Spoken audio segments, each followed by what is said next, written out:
సమాజ హితం కోసం, సమాజ మార్పు కోసం శాస్త్రీయంగా ఉన్నది ఉన్నట్టుగా చెప్పడం కోసం ఒక ధైర్యం కావాలి, ఒక సాహసం కావాలి. ఆ సాహసపేతమైనటువంటి బాటలో నడుస్తున్నటువంటి నాస్తిక సమాజం మిత్రులందరికీ కూడా జై భీమ్, జై భీమ్, జై భీమ్. వర్ధిల్లాలి పెరియార్ రామస్వామి నాయకత్వం, వర్ధిల్లాలి పెరియార్ గారి ఆలోచన విధానాలు. ఈ దేశంలో కులం పోవాలని, మతం పోవాలని, మనుషులంతా సమానమని, మనిషిని మనిషిగా చూడాలని పోరాటం చేసినటువంటి మహనీయులు పూర్వీకులు మన ముందు ఉన్నారు. వాళ్ళ ఆశయాలను ముందు తీసుకుపోవడంలో మనమందరం కూడా బయలుదేరాం. ఎప్పుడైతే ఈ మనవాదం అనేటువంటిది ఎప్పుడు కూడా మార్పుకు వ్యతిరేకంగా పనిచేస్తుంది. ఈ మనవాదం అనేటువంటిది జ్ఞానానికి వ్యతిరేకంగా పనిచేస్తుంది, విజ్ఞానానికి వ్యతిరేకంగా పనిచేస్తుంది. ఉన్నది ఉన్నట్టుగానే ఉండాలి, ఈ నిచ్చెన మెట్ల కుల వ్యవస్థ కూలిపోకూడదని చెప్పేసి ఒక పక్కన మనవాదము పెత్తిరిల్లుతున్నది. మార్పు అంటే ఎవరు? మార్పు అంటే ఎవరు? చదువు లేని వాడికి చదువు అందించాలి, బట్టలు లేని వాడికి బట్టలు ఇవ్వాలి, బువ్వ లేని వాడికి బువ్వ పెట్టాలి, జ్ఞానం లేని వాడికి జ్ఞానం ఇవ్వాలి.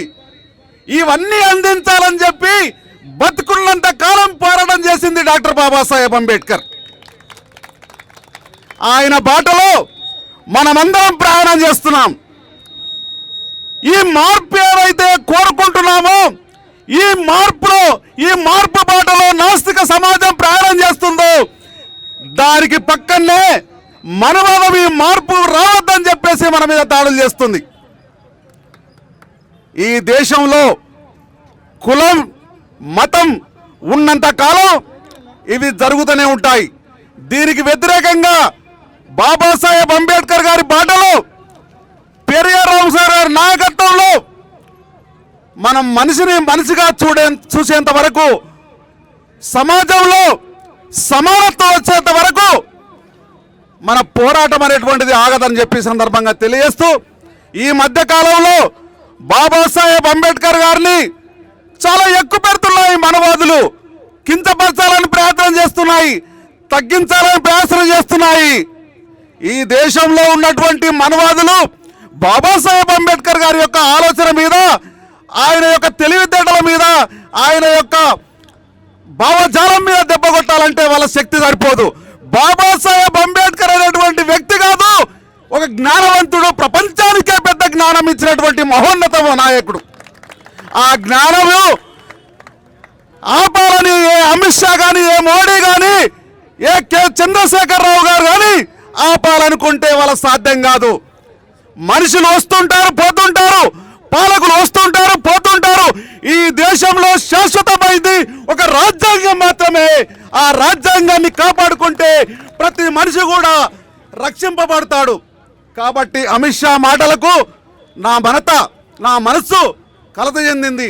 నా తండ్రికి బాధ వచ్చింది, నా తండ్రిని అవమానపరుస్తుంది ఈ దేశంలో ఉన్నటువంటి మనవాదులు, నా తండ్రిని తక్కువ చేయాలని చూస్తున్నారు అనేటువంటి సందర్భంలో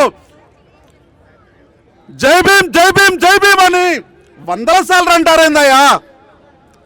అదే నినాదాన్ని జై శ్రీరామ్ అని 100 సార్లు అంటే మీరు స్వర్గానికి పోతారని చెప్పేసి నిండు పార్లమెంట్లో డాక్టర్ బాబాసాహెబ్ అంబేద్కర్ గారిని ఈ మనవాదులు అవమానించారు.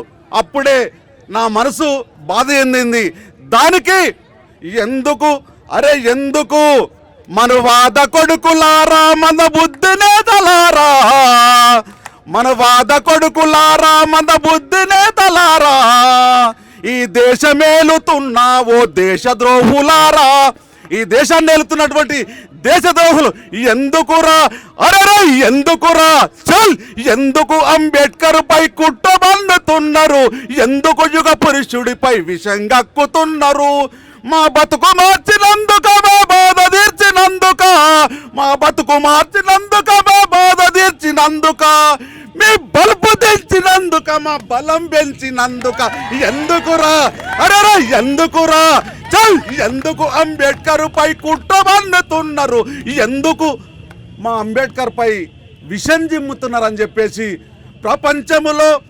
ప్రపంచమే అంబేద్కర్ పేరు తలసినందుక ప్రతి ఒక్కరు జై భీమ్ అని పిడికిలెత్తినందుక అనగారిన కులాలను ఐక్యపరిచినందుక అడుగడుగున అంబేద్కర్ బొమ్మ వెలిసినందుక ఎందుకురా అరే ఎందుకురా మీకెందుకురా అని ఇలా ప్రశ్నిస్తూ పాట రాయడం జరిగింది. అది నా పాట కాదు, దాదాపు 130 కోట్ల మంది మనువాదులు ఎలాంటి విధానాలను దానికి వ్యతిరేకంగా వచ్చినటువంటి పాట ఇది. పల్లెలకు తీసుకెళ్ళండి. ఈ ప్రశ్న ప్రతి మెదల్లోన ఇది ఆవిర్భవించాలి. ఈ ప్రశ్న అనేటువంటిది జవాబు వచ్చేంత వరకు కూడా ఇది ముందుకు సాగాలని చెప్పి ఈ సందర్భంగా తెలియజేస్తాం. Thank you very much.